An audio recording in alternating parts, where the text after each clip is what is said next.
రీసెంట్గా Tamil Nadu Madras high court judge justice G R Swaminathan గారి మీద పార్లమెంట్లో ఇంపీచ్మెంట్ మోషన్ ప్రవేశపెట్టడానికి నోటీస్ ఇచ్చారు. అసలు ఒక హైకోర్టు జడ్జిని తీసేయడం అంత ఈజీనా? దీని వెనుక ఉన్న కాన్స్టిట్యూషనల్ ప్రాసెస్ ఏంటి? పాలిటిక్స్ గురించి పక్కన పెడితే ఇండియన్ పాలిటీలో ఇంపీచ్మెంట్ అనేది చాలా ఇంపార్టెంట్ టాపిక్. మనం ఈ వీడియోలో article 217 and judges inquiry act 1968 గురించి కంప్లీట్గా తెలుసుకుందాం. Hi everyone, welcome to our channel learn and grow. First అసలు ఈ ఇష్యూ ఎందుకు వచ్చిందో చూద్దాం. సింపుల్గా చెప్పాలి అంటే జస్టిస్ జిఆర్ స్వామినాథన్ గారు రీసెంట్గా ఒక టెంపుల్ ఇష్యూలో ఇచ్చిన కామెంట్స్ పొలిటికల్గా కాంట్రవర్సీ అయ్యాయి. ఆయన కాన్స్టిట్యూషనల్ వాల్యూస్ని ఫాలో అవ్వట్లేదు అని అలిగేషన్స్ చేస్తూ అపోజిషన్లో ఉన్న కాంగ్రెస్ గవర్నమెంట్ అండ్ ఇంకా కొంతమంది ఎంపీస్ కలిసి లోక్సభ స్పీకర్కి రిమూవల్ మోషన్ నోటీస్ ఇచ్చారు. సరే, నోటీస్ ఇస్తే సరిపోతుందా? జడ్జిని తీసేస్తారా? అసలు ప్రాసెస్ ఏంటో చూద్దాం. గైస్, కాన్స్టిట్యూషన్లో ఆర్టికల్ 217 ప్రకారం ఒక హైకోర్టు జడ్జిని రిమూవ్ చేయాలి అంటే సుప్రీంకోర్టు జడ్జిని రిమూవ్ చేసే ప్రాసెస్ అంటే ఆర్టికల్ 124 క్లాస్ 4నే ఫాలో అవ్వాలి. ఈ ప్రాసెస్ గురించి 5 స్టెప్స్లో చూద్దాం. స్టెప్ 1, అసలు ఇంపీచ్మెంట్ మోషన్ స్టార్ట్ అవ్వాలి అంటే లోక్సభ అయితే మినిమం 100 ఎంపీస్, రాజ్యసభ అయితే మినిమం 50 ఎంపీస్ సైన్ చేసి నోటీస్ ఇవ్వాలి.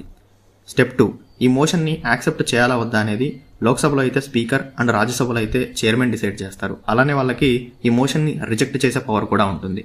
స్టెప్ 3, ఒకవేళ యాక్సెప్ట్ చేస్తే నెక్స్ట్ ఒక 3 మెంబర్ ఎంక్వైరీ కమిటీని వేస్తారు. ఈ కమిటీలో ఎవరెవరు ఉంటారు అంటే chief justice of India or a supreme court judge, chief justice of a high court and ఒక డిస్టింగ్యూస్డ్ జూరిస్ట్ ఉంటారు. స్టెప్ 4, ఒకవేళ ఈ కమిటీ జడ్జి తప్పు చేశారు అని రిపోర్ట్ ఇస్తే అప్పుడు పార్లమెంట్లో ఓటింగ్ జరుగుతుంది. ఇక్కడ స్పెషల్ మెజారిటీ కావాలి, అంటే హౌస్లో ఉన్న వాళ్ళలో 2/3 మెంబర్స్ సపోర్ట్ చేయాలి. ఇలా 2 హౌసెస్ అంటే లోక్సభ అండ్ రాజ్యసభలో స్పెషల్ మెజారిటీతో ఈ మోషన్ పాస్ అయిన తర్వాత finally president of India sign చేస్తే కానీ జడ్జి రిమూవ్ అవ్వరు. ఒక ఇంట్రెస్టింగ్ ఫ్యాక్ట్ ఏంటంటే ఇండియన్ హిస్టరీలో ఇప్పటి వరకు ఒక్క జడ్జి కూడా ఇంపీచ్మెంట్ ప్రాసెస్ ద్వారా రిమూవ్ చేయబడలేదు.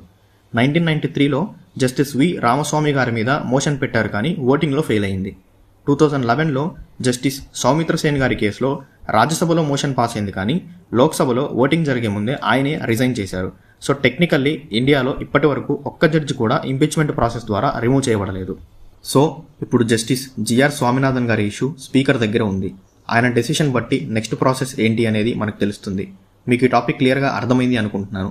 Now here comes the question. Indian కాన్స్టిట్యూషన్లో రిమూవల్ ఆఫ్ జడ్జెస్ అనే కాన్సెప్ట్ని ఏ కంట్రీస్ కాన్స్టిట్యూషన్ నుంచి అడాప్ట్ చేసుకున్నామో కామెంట్ సెక్షన్లో కామెంట్ చేయండి. అండ్ అలానే కాంపిటేటివ్ ఎగ్జామ్స్కి ప్రిపేర్ అయ్యే మీ ఫ్రెండ్స్కి కూడా షేర్ చేయండి. And all the best.